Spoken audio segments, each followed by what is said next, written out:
ఒకటే చెప్తా ఉన్నా, జగన్ మహారాణికి చెప్పండి. నేను చాలా మంది అంటా ఉన్నారు, నిన్న మాట్లాడుతూ ఉంటే సార్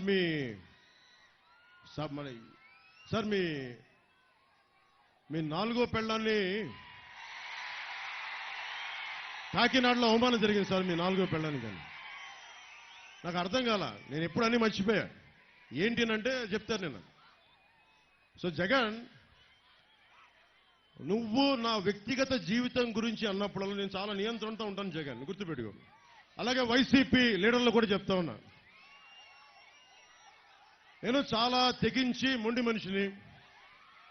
జగన్, నువ్వు పెళ్ళాం అన్నావు, నా వ్యక్తిగత జీవితం గురించి మాట్లాడినప్పుడల్లా నువ్వు నా నాలుగో పెళ్ళామని మాట్లాడి అందరూ మాట్లాడతారు, గుర్తుపెట్టుకో.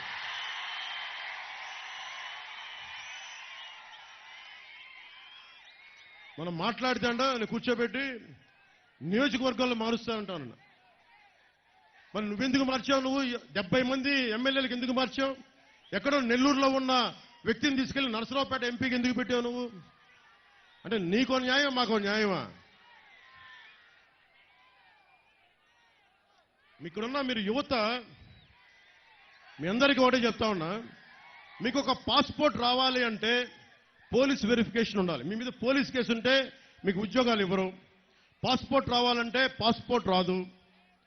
మీకు చిన్నపాటి కేసు ఉంటే విదేశాలకు వెళ్ళనివ్వరు ఒకవేళ పాస్పోర్ట్ ఉన్నా. అలాంటిది మిమ్మల్ని, మీ భవిష్యత్తుని నిర్దేశించే వ్యక్తి 5 సంవత్సరాలుగా బెయిల్ మీద ఉన్నాడు. 5 సంవత్సరాలు. ఖైదీ నెంబర్ 6093 మీ ముఖ్యమంత్రి. 38 కేసులు, 38 అవార్డులు లాగా 38 కేసులు. 16 నెలలు ఆ చెంచల్ కూడా చెల్లపల్లి జైల్లో చెప్పకూడదన్న వ్యక్తి మనకి నీతులు బోధిస్తుంటాడు వచ్చి.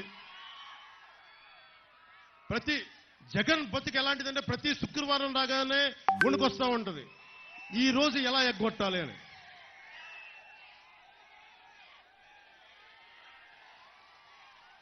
జగన్, మేము వచ్చాక నీకు చెప్తాంలే, నువ్వెక్కడ కోరుకుంటే అక్కడ YS Jagan exclusive central jail ప్రధానమంత్రి గారితో అడిగి మేము పెట్టిస్తాం.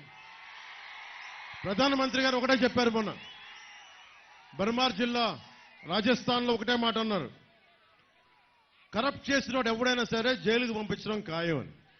మనం అదే ట్వీట్ చేశారు. మీరు కరప్షన్ చేశారు జగన్, వైసీపీ నాయకులు.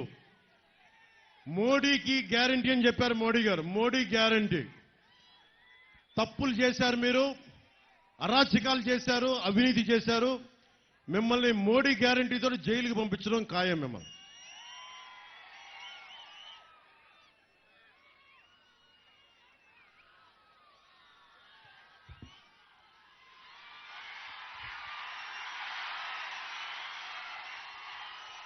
బాగున్నా.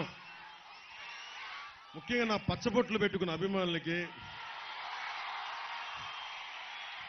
మీ అందరికీ ప్రతిసారి రాజమండ్రి వచ్చినప్పుడల్లా, తూర్పుగోదావరి జిల్లా వచ్చినప్పుడల్లా గుండెల్లో నా పచ్చబొట్టు పెట్టుకొని, నాకు నిజంగా అంత అర్హత లేదనుకుంటాను. సో మనస్ఫూర్తిగా మీ అందరికీ ఇంకో ధన్యవాదాలు. ఒకటే చెప్తా ఉన్నా అందరి అభిమానులందరికీ, ఇక్కడ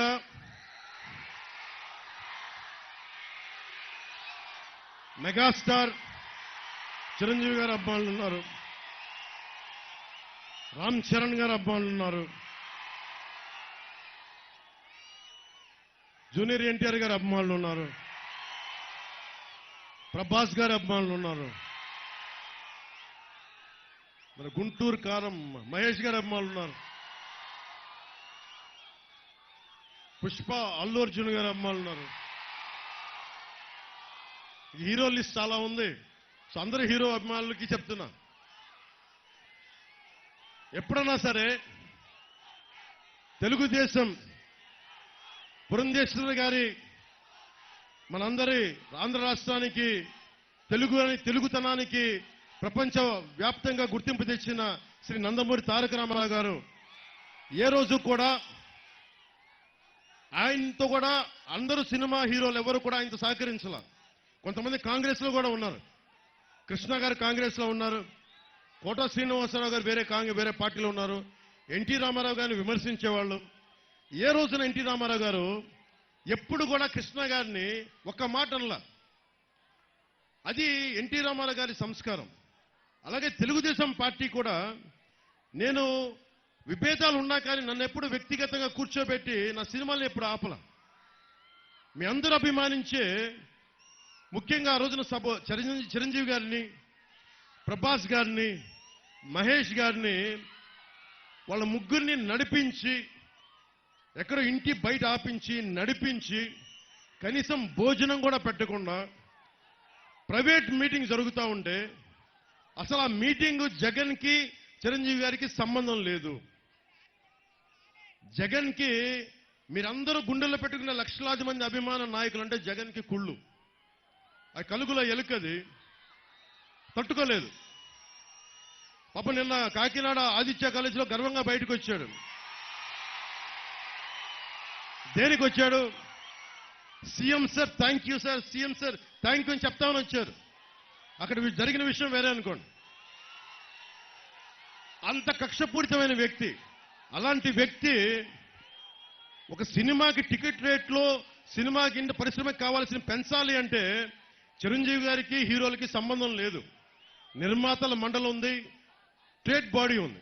అలాంటి వాళ్ళందరినీ తీసుకొచ్చి ఒక సేడిస్టిక్ గా సీక్రెట్ కెమెరాలు పెట్టి అవి తీసి మైకులు పెట్టి పాపం వాళ్ళు మర్యాదపూర్వకంగా అడిగి మరి మన సీఎం స్థాయి వ్యక్తి దగ్గరికి వచ్చినప్పుడు అగౌరవంగా మాట్లాడరు కదా.